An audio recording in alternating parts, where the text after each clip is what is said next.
Էս իմ տեղն է։ Ես ստերից եմ։ Ծնողներս, պապիկներս, տատիկներս, մի կողմից շատ հին երևանցի, մյուս կողմից 25 թվականից, 26 թվականից հայրական կողմից նույնպես երևանցի։ Այս արձանը ինձ շատ մոտիկ արձան է։ Հայրիկիս ընկերոջ Արադ արձանն է։ Իր եղբոր, որը մահացել է Լենինգրադի տակ երկրորդ համաշխարհայինի ժամանակ։ Եղբոր արձանն է արել։ Երկար ժամանակ չէր կարող տեղադրվել այս արձանը։ Այս մանկական այգին է, առաջ կոչվում էր Կիրովի այգի։ Այս Շիրակ հյուրանոցն է, ես այստեղ ապրել եմ նույնիսկ այս հյուրանոցում որոշ ժամանակ շատ դժվար տարիներին։ Այս իմ հետևը գտնվում էր շատ գեղեցիկ առանձնատուն, դա լուսավորության նախարարությունն էր խորհրդային միության ժամանակ։ Քանդեցին, հիմա պետական շենքեր են, էլի հյուրանոց են սարքում։ Այս կողքը Փառք Աստծո Ստեփան Շահումյանի արձանը պահպանվել է։ Այնտեղ բան էր դրված, պարաշուտների աշտարակ։ Հայրիկս փոքր ժամանակ բարձրանում էր, դա 30-ական թվականներին էր, ու այնտեղից պարաշուտով թռնում էր այդ աշտարակից ներքև էր իջնում։ Այս այգու տակը Ղանթար շուկան էր։ Հին միջնադարյան շուկա, որ սկսել են քանդել 20-ական, 30-ական թվականներին։ Մինչև այս շուկան գլխավոր մասերից մեկն էր Երևան քաղաքի։ Իմ վերաբերմունքը այսպիսի հարցերին դա է, թե ով եմ ես, ինչի եմ ես այստեղ գտնվում։ Իսկ օրինակ այդ ինքնություն բան գաղափարները, աբստրակտ գաղափարներ են։ Այդ ինքնություն բառը ինքը իրականում պիտի լինի նույնականացում, որովհետև անգլերեն կամ ֆրանսերեն identity, այդ id-ը, այդ են լատիներեն id-ն է, որը նշանակում է նույն։ Այսինքն, երբ որ ասում են ազգային ինքնություն, national identity, իրականում նշանակում է պարզապես քո պետական պատկանելությունը, փաստաթղթի մասին է խոսքը, ճիշտ ինչպես որ մենք ունենք նույնականացման քարտ։ Ու այդ որ ասում են ինքնություն, ինքը դառնում է ինչ որ հոտ, կարծր, ինչ որ պարտադրանք, ինչ որ գաղափարախոսություն։ Իր էությունն է, որ ինքը պարտադրի քեզ, դու պիտի, քանի որ դու ունես ինչ որ ազգային ինքնություն, դու պիտի ինչ որ բաներ անես։ Դա քաղաքական խոսույթ է, որը կապ չունի իրական կյանքի հետ։ Շնորհակալություն։ Բարև ձեզ, այսօր մեր հյուրն է Գևորգ Տեր-Գաբրիելյանը, արձակագիր, նաև Եվրասիա համագործակցություն հիմնադրամի տնօրեն, որը սիրով համաձայնել է այսօր քննարկել հայոց ազգային ինքնության հարցերը։ Բարև ձեզ Գևորգ, շնորհակալություն ձեր այստեղ լինելու համար։ Բարև ձեզ, ես համաձայնել եմ հարգանքից ելնելով դեպի ձեզ։ Շնորհակալ եմ, բայց ես պիտի ասեմ միանգամից, որ դուք համաձայնել եք մի մեծ բայցով, եւ այդ բայցը շատ կարեւոր էր ինձ համար։ Դուք ասացիք ես կգամ, բայց ես կգամ ասելու համար, որ ինքնություն չկա։ Կոպիտ եմ ասում, կոպիտ եմ ասում, որ ինքնության հարցը այդպես չի դրվելու։ Ես շատ ոգևորվեցի անկեղծ ասած, որովհետև դա նշանակում է, որ դուք այստեղ պետք է սատանայի փաստաբանի դեր կատարեիք։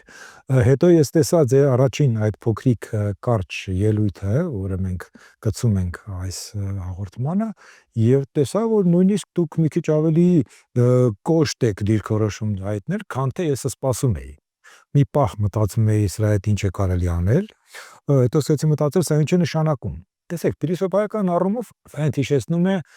ուշ Վիտգենշտայնի մոտեցումը։ Այսինքն մի հարցրեք հասկացության մասին, այլ հարցրեք օգտագործման մասին։ Մի հարցրեք, թե դա ինչ է նշանակում, հարցրեք, թե որտեղ է օգտագործվում։ Եվ եթե մենք սխեմատիկ ձևով մոտենանք, դուք այդպես էլ ասում եք, որ կան, ուրեմն կա կենսափորձ, կա իմ կյանքի որոշակի դրվագներ, իսկ մնացածը արդեն եթե մենք փորձենք այդ ամենը ընդհանրացնել, դա կդառնա գաղափարախոսություն։ Սա է ձեր մոտեցումը, եւ պիտի ասեմ, որ գիտեք, ձեր կենսափորձը ինձ համար օտար չի, որովհետեւ այն որ դուք նկարագրում եք այդ տարածքները, ճիշտ է, միայն այն փոքրիկ տարբերությամբ, որ իմ հայրը պարաշուտով չի թռել, բայց ես մի ուրիշ դեպք եմ ուզում այստեղ հիշել, պապիկս էր պատմում, ուրեմն մի այսպիսի հանելուկ է եղել ժամանակին, այն ինչն է ինչ, ձախից գանձարան, աջից ննջարան, դիմացը կարգադրիչ, հետևը լիճ, տեղը կրոնական, ինքը հեղափոխական։ Սա ուրեմն Շահյանի արձանն էր, որովհետև ձախից միջև դրամատուն է, բանկ է, աչից ձեր ասած հյուրանոցն է, Սևան հյուրանոցն է, դիմաց ուրեմն քաղաքային կառույցներն էին, դումաներ դրանից հետո էր կարծեմ գործկոմն էր, եւ հետևը լիճ է եղել, տեղն էլ ուրեմն եկեղեցի էին պայթեցրել եւ դրել էին հեղափոխական Շահյանի արձան։ Այսինքն այդ բոլոր բաները ինձ ծանոթ են։ Բայց տեսեք ինչն է ինձ այստեղ մի քիչ անհանգստացնում, իրականում իմ փորձառությունը եւ վստահ եմ նաեւ ձեր փորձառությունը ավելի հեռուն է գրում։ Որովհետեւ Երևանը Երևան է, ես էլ եմ Երևանում ծնվել, մայրս էլ է Երևանում ծնվել, բայց կա նաեւ ուրիշ տեղ տանող բաներ։ Այդ նույն պապս ինքը Սանահանեցի էր։ Սանահինը նշանակում է վանքը, Սանահինը նշանակում է նաև այդ անընդհատ պատմությունները, սա Գրիգոր Մագիստրոսի ճեմարանն է, այլ Լենգթեմուրը այստեղ է եկել, այս խաչքարը դրել են, որովհետև Լենգթեմուրի դեմ այստեղ կռվել են, հետո էլ արդեն երբ որ սկսում ես ինքը դասավանդել, մեկ էլ հիշում ես Դիասկորոս Սանահանեցի եւ նման բաներ, եւ շատ ավելի հեռուն ես գնում։ Ուրիշներին ավելի հեռու կարող է տանել իր իսկ փորձառությունը, դեպի ծննդավար, դեպի Կարճ, դեպի Վան, ես ինչ գիտեմ ուր։ Դուք կարծես թե կարճ եք կապում։ Այս պահը կա, ոնց որ ես Երևանի մեջ եք կարճ կապում, հասկանալի է, որ ձեր նշանակալից տոհմի պատմությունը ձեզ որոշակի ինքնաբավություն է տալիս այստեղ, բայց այնուամենայնիվ, այստեղ ես հիշում եմ բանի միտքը, Մարքսի միտքը Ֆոերբախի մասին, ասում է Ֆոերբախը ինձ դուր չի գալիս այնքանով, որ նա չափազանց շատ է խոսում բնության մասին եւ չափազանց քիչ քաղաքականության մասին։ Այ այս ձեր խուսափումը չեմ ասում քաղաքականությունից, այլ հանրային ոլորտից, ինչով է պայմանավորված։ Մի քանի արձագանք ունեմ։ Ուրեմն իմ խնդիրը Սանահին բառի հետ կապված այն է, որ այնտեղի էքսկուրսավարը ասում է, գիտեք ինչու է սա կոչվում Սանահին, որովհետև երբ էս ինչ թաքուհին եկավ եւ դիմացի հաղպատի վանքին նայեց, ասաց սա նրանից հին է։ Այդ ամբողջ լեգենդային հագուստը պատմության վրա, որը պարուրել է մեր ուղեղները, մեր, չգիտեմ, շատերի, այդ, որը ես անվանում եմ էթնոպիա, էթնոս եւ ուտոպիա բառերի միավորումից։ Դա է, որ ինձ մոտ ալերգիա է առաջացնում ուղղակի։ Ես հասկանում եմ, որ ինչ ասես կարող է էքսկուրսավարը հորինել անց, բայց երբ դոլմա բառը, որը թուրքերեն դոլմակ լցոնել, բառից է, ասում են հին ուրարտական, այս ինչ բառն է, ես ալերգիա եմ սկսում ապրել, այսպես ասած, էլի, իմ խնդիրը դա է։ Ինչ վերաբերում է ընտանիքին, բնականաբար ես կարճ եմ կտրել, որովհետև իմ ես հանրարարված էր 3 րոպե։ Ես շատ կարգապահ անձնավորություն է, ու շատ բարդ ու դժվար թեմա է սա, թե չէ, այո, իմ ընտանիքը գալիս է Շուշուց, Նուխից, Թիֆլիսից, Թեհրանի Թավրիզից եւ Երևանից, այդ ինչքանին որ գիտեմ, մինչև մոտավորապես 19-րդ դարի 30-ական թվականները, ավելի խորը չգիտեմ։ Այդ էլ մյուսը եւ վերջինը ձեր հարցի պատասխանը, բայց հիմա պիտի հարցը հիշեցնեք, ես մոռացա։ Ես ուզում եի ասել, որ Մարքսին հիշում եք հղեցի, որ քաղաքականությունը ոչ թե քաղաքական կուսակցությունների, այլ հասարակական ոլորտի հասկանալի է։ Դե ես իրականում դուրս չեմ գտնվում, ես աշխատում եմ այն հոսքի, այն դիսկուրսի մեջ չընդգրկվել, որը այսօրվա հարցերն է քննարկում, որովհետև դա, այսպես ասած, այն ժամանակ երբ թերթեր կային, հիմա համացանցն է, թերթի լուրերի բաժինն է։ Ես ֆունդամենտալ հարցեր եմ հանդգնում, դուք ինձ լավ կհասկանաք, արծարծել մտագործունեության ասպարեզում, հետազոտությունների ասպարեզում եւ իմ գրականության ասպարեզում։ Բայց այստեղ շատ լավ ինձ տարակ այնտեղ, որտեղ ես ուզում եի հայտնվել, որտեղ ինձ մոտ էլ այդ տպավորությունը կա, որ դուք կարծես թե մտնում եք գրականության մեջ, լեզվի մեջ եւ այնտեղ եք ձեզ համար փնտրում կարծես թե գործունեության ասպարեզը։ Ես նույնիսկ կհանդգնեի ասել թաքստոցը մի քիչ, բայց թաքստոց բառը ճիշտ չի, ինչի, որովհետև տեսեք, ես անցյալ տարի դու որ ուղարկեցիք, ես կարդացի ձեր հրանտը այդ վեպը, ուրեմն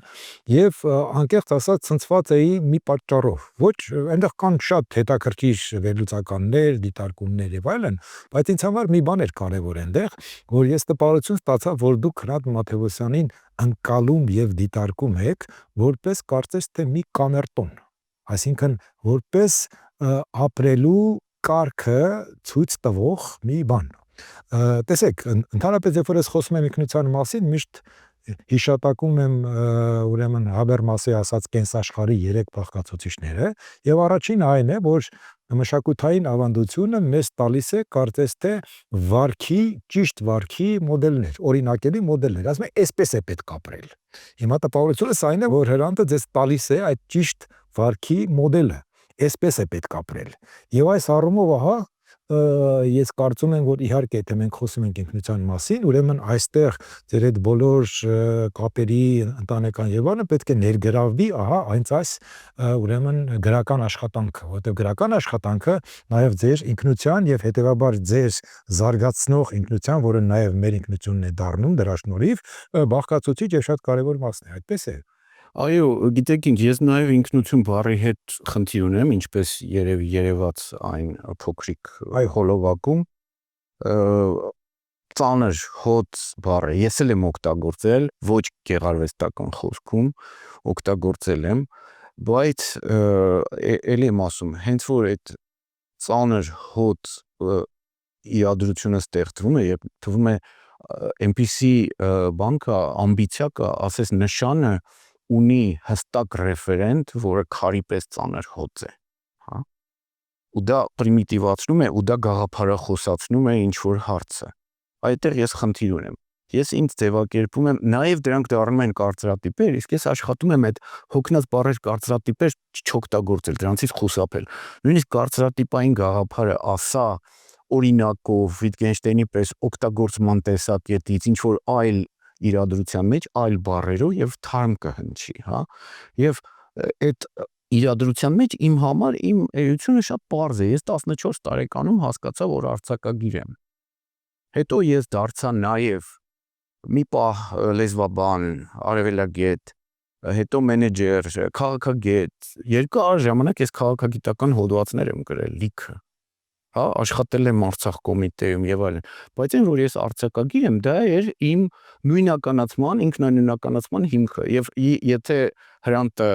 օրինակ է, որ ճիշտ եք ասում, հեղինակություն էր եւ օրինակ անկրկնելի ավաղ օրինակ, հա,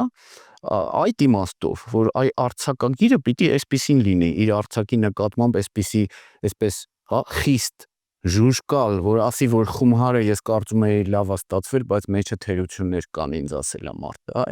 այն գործը, որը իրոք ոնց որ բյուրեղից հատված գործ լինի։ Այդ վերաբերմունքը ես իրանից եմ ստացել ու ես ինձ ինքնանույնականացում եմ որպես հայոց լեզվով գրող արձակագիր։ Այդքան բան։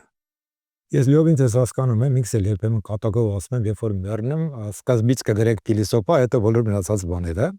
այդ իմաստով լիովին ձեզ հասկանում եմ եւ հասկանում եմ մի բան, որ այո, այդ ծեծված բառերի օգտագործումը միշտ խանգարի չէ, բայց ես մտածում եմ, որ գուցե իմաստ ունի այդ ծեծված բառերի ընդհանուր բովանդակությունը ինչ որտեղ մտքում պահել, որպեսզի այն թարմ քայլերը, որ անում ես, մոտարապես իմանաս ինչին են վերաբերում։ Եվ ահա այստեղ մի շատ հետաքրքիր օրինակ կա, որը ես ուզում եմ այստեղ բերել ձեր օրինակն է, որտեղ երբ որ ես երեք լսում էի ձեր ելույթը, մի քիչ այսպես մտածում էի, որտեղ ես բռնենք։ Հետո բացեցի ձեր իսկ ուղարկած այդ մեսեջները որոշ եւ այնտեղ հանկարծ նկատեցի եւ հիշեցի, որ դուք մի շատ լավ նյութ եք ուղարկել ձեր քննարկումը Հայկի եւ Արմենիկի հետ։ Եվ այնտեղ մի ինձ համար շատ գրավիչ պահ կար, երբ որ դուք խոսում եք այն մասին, որ հայերիս մեջ փաստորեն չկա սոլիդարություն, համերաշխությունը բացակայում է։ Ընդհանրապես այդ համերաշխության բացակայությունը գալիս է ոչ միայն այսօր մեր օրերից, այլ դա ընդհանրապես պատմականորեն եղել է։ Եվ շատ հետաքրքիր էր, որ ավելի ձեր երիտասարդ խոսակիցները դա անընդհատ փորձում էին բերել այս սովետական ժամանակ այսպես, բայց դուք ասեք չէ, դա սկզբից է եղել։ Եվ այստեղ էլ Հրանտի վրա եք հենվում։ Հիմա ամբողջ խնդիրը այն է, որ Հաբերմասը ժամանակին, երբ որ խոսում էր ինքնության մասին, նա նաև ասում էր, որ այդ կենսաշխարհի երկրորդ կարևոր գործոնը դա հասարակությունն է եւ սոցիալական խմբերի համերաշխությունը։ Հիմա մենք արձանագրում ենք, որ այդ համերաշխությունը չկա։ Ես լիովին համաձայն եմ ձեզ հետ, որովհետև ինքս էլ այդ մասին գրել եմ, չեմ ուզում հիմա դրա վրա ուրեմն կենտրոնանալ, բայց խնդիրը այն է, որ այստեղ մենք ունենք ահա մեկ կոնկրետ հասկացություն, այդ համերաշխության բացակայությունը, համերաշխության բացը, եւ դժվար թե մենք կարող ենք ասել, թե սա իդեոլոգիա է։ Սա իդեոլոգիա չի, ավելի շուտ եթե գուցե սա իդեոլոգիայի քննադատություն է։ Այդ հետեւաբար կարելի է չէ գտնել ինչ-որ մի հասկացություն, որը տալիս է մեր ինքնության գուցե կարևոր գործոններից մեկը։ Այո, ես չեմ ասում, որ ես ունեմ բանալին։ Գիտեք ինչ, երկու բան ունեմ ասելու, էլի, մեկը համերաշխության վերաբերյալ, դա կարճ ասեմ հեշտ է, ինքը ծեծված բառ էր սովետական ժամանակ, հիմա ինքը վերաթարմացել է։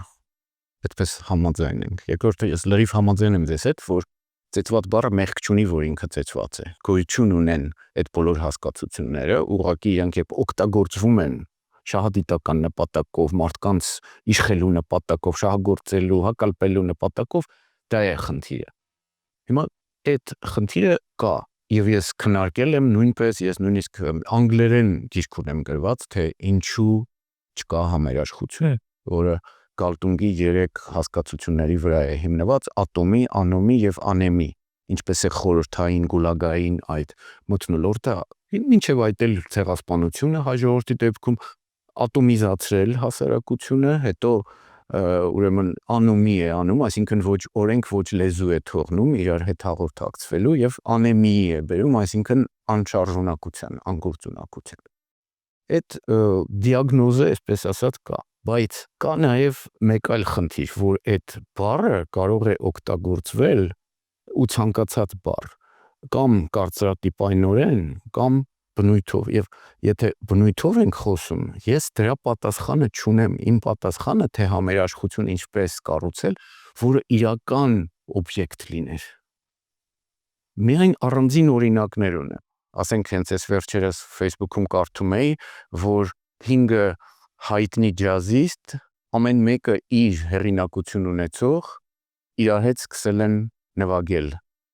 ժամանակին, ինչ որ Սան Ֆրանցիսկոյի ինչ որ բար։ Ու դա հենց այդ օրինակն է ցույց տալիս։ Մենք 89 թվականին մի կրեատիվ խաղի ժամանակ